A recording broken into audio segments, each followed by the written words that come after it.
தயவு செய்து இந்த பேச்சில் எதையும் சர்ச்சையாக்கி விட வேண்டாம் என்று கேட்டுக்கொள். தயவு செய்து சர்ச்சையை உண்டாக்கி விடாதீர்கள். உங்கள் சர்ச்சையை எங்களால் சமாளிக்க முடியாது. தலைப்பு என்பது எங்களுக்கு புதிதல்ல.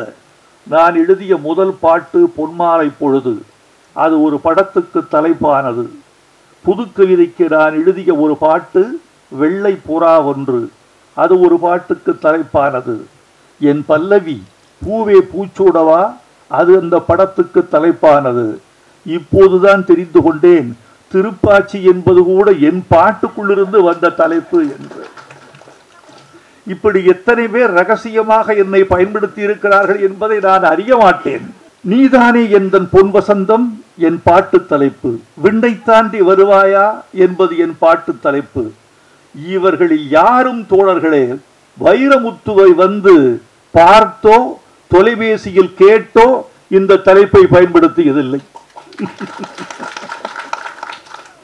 அத்தனை பேரும் வைரமுத்து நமக்கானவன், தமிழ் நமக்கானது, ஏன் கேட்க வேண்டும் என்ற உரிமையில் எடுத்துக் கொள்கிறார்கள். நானும் கேட்பதில்லை. நீங்கள் கேட்பதில்லையா என்று சில பேர் கேட்டார்கள். நான் ஜெயகாந்தன் பதிலை சொன்னேன். ஜெயகாந்தன் சொன்னார், புதிய வார்ப்புகள் என்பது உங்கள் படைப்பல்லவா, உங்கள் சிறுகதை தொகுதி அல்லவா? அதை பாரதி ராஜா உங்களை கேட்டு எடுத்தாரா கேட்காமல் எடுத்தாரா என்று கேட்டார். கேட்கவில்லை என்று சொன்னார். நீங்கள் கேட்க கூடாதா? ஜெயகாந்தன் சொன்ன பதிலைத்தான் நான் உங்களுக்கு சொல்லிக் கொள்ள வேண்டும் என்று ஆசைப்படுகிறேன். ஏன் கேட்க வேண்டும்? இல்லாதவர்கள் எடுத்துக் கொள்கிறார்கள். இது ஜெயகாந்தன் சொன்ன பதில். அதைத்தான் நானும் சொல்கிறேன். எப்படியோ நல்ல வழியில் தமிழ் கொழிக்க வேண்டும், தமிழ் செழிக்க வேண்டும். உச்சரிக்கப்படுகிற போது நாவில் தேன் ஊற வேண்டும், செவியில் வந்து ஒரு தென்றல் வீசிவிட்டு போக வேண்டும், மனதில் ஒரு கிளர்ச்சி உண்டாக வேண்டும். நல்ல தமிழ் தலைப்புகளை கேட்கிற பொழுது அது தொலைக்காட்சியில் வருகிறது, வானொலியில் வருகிறது, சுவரொட்டியில் வருகிறது, உச்சரிக்கப்படுகிறது, வாசிக்கப்படுகிறது. ஒரு தலைப்பு என்பது ஒரு தலைப்பு மட்டுமல்ல தோழர்களே, ஒரு தலைப்பு எப்படியெல்லாம் தமிழ் சமுதாயத்தில் சுழற்சி முறையில் சுழன்று கொண்டே இருக்கிறது என்பது முக்கியம். தமிழ் செல்வி, தேன்மொழி, செங்குட்டுவன், சோழன் என்று நீங்கள் பெயர் வைத்தால் எப்படி தெரியுமா தமிழ் வளர்கிறது தோழர்களே? பள்ளிக்கூடத்தில் ஒலிக்கிறது, கல்லூரியில் ஒலிக்கிறது, அழைக்கிற போது ஒலிக்கிறது, திருமண பத்திரிகையில் ஒலிக்கிறது, பாஸ்போர்ட்டில் இருக்கிறது, ரேஷன் கார்டில் வருகிறது. உங்கள் பெயர் தமிழ் சமுதாயத்தில் சுழற்சி முறையில் சுழன்று கொண்டே இருக்கிறது. ஒரு நல்ல தமிழ் பெயர் இருந்தால் அதனால் தமிழ் நீட்சி அடைகிறது, தமிழ் ஆட்சி செய்கிறது. ஒரு திரைப்படத்தின் தலைப்பு என்பது உலகத்தால் கவனிக்கப்படுகிறது. அதனால்தான் நான் கெஞ்சுகிறேன், உங்களை கேட்டுக்கொள்கிறேன், அன்போடு பரிந்துரைக்கிறேன், நல்ல தமிழில் தலைப்பு வையுங்கள். ஆங்கிலத்தில் தலைப்பு வந்தால் அந்த படம் ஓடிவிடும் என்று நீங்கள் கருதினால் அதற்கு சான்றுகள் இருந்தால் ஏற்றுக்கொள்கிறேன். தமிழில் தலைப்பு வைத்தால் படம் ஓடாது என்று நீங்கள் கருதினால் அதற்கும் சான்று தந்தால் ஏற்றுக்கொள்கிறேன். உங்களை ஒன்று கேட்கிறேன், ஒரு நல்ல தமிழ் ஏன் ஆந்திராவில் செல்லுபடியாக கூடாது? கன்னடத்தில் ஏன் செல்லுபடியாக கூடாது?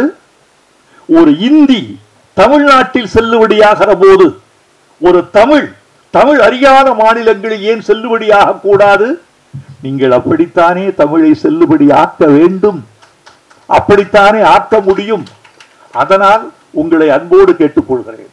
வேட்டைக்காரி என்ற தலைப்பை அவர் ஏற்றுக்கொண்டதற்காக காளிமுத்துவுக்கு நான் என்னுடைய அன்பை, நன்றியை தெரிவித்துக் கொள்கிறேன். நீங்கள் கருதலாம், காளிமுத்து காளிமுத்து என்ற இந்த கிராமத்தான் என்னிடம் வந்ததும் முகத்தை பார்த்து, நிறத்தை பார்த்து, அவர் உடல் மொழியை பார்த்து, அவர் ஆடை அணிந்திருக்கிற அந்த அசுரத்தையை பார்த்து இவரை ஏற்றுக்கொள்ளலாமா வேண்டாமா என்று நான் கருதவில்லை. இவனைத்தான் ஏற்றுக்கொண்டு ஆதரிக்க வேண்டும் என்று நினைத்தேன். இவன் நம்மவன், நம் மன்னவன், என்னுடைய உறவினன். உறவினன் என்றால் ஜாதிகிரி எனக்கு தெரியாது, யாரையும் நான் கேட்கறது இல்லை. தமிழன், பச்சை தமிழன், நிறத்தால் கருப்பு தமிழன், இவனை ஆதரிக்க வேண்டும் என்று நான் கருதினேன். யாருக்கு என்ன குணம் என்று தெரியாது.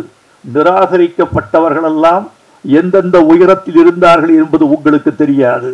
ஒரு நடிகர் தான் நடித்த இயக்குனரிடம் சென்று கெஞ்சுகிறார்.